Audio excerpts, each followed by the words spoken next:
এত বড় চেয়ার তো এখানে দরকার ছিল না, আমি তো পড়ে যাচ্ছি পেছনে, আমি পড়ে যাচ্ছি।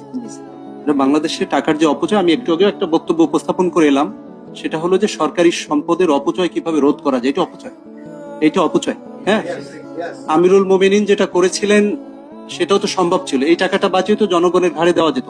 তো এটা তুমি একটু নোট নাও ডিটেইলজি, আমি ক্লিয়ার করে দিই।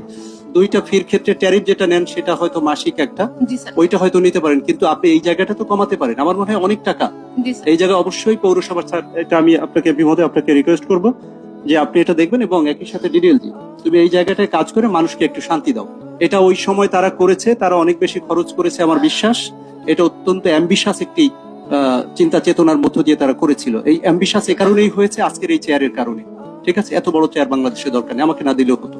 ঠিক আছে, আশা করি বুঝতে পারছেন এই জায়গাটা কাজ করার অবশ্যই সুযোগ রয়েছে। আমরা যেন তেন প্রকারে মানুষকে বুঝ দেওয়ার ক্ষমতা রাখি না। সাধারণ মানুষের যেটা চাওয়া, 62,000 যে পরিবার, তাদের চাওয়াটাকে আমাদের অবশ্যই গ্রাহ্য করতে হবে। তাদের পৌরসভা তারা কিভাবে চালাবে, দে উইল ডিসাইড, আমরা ডিসাইড করবো না এখানে। Thank you very much. আমার স্পিচ এটাই। ওকে, আশা করি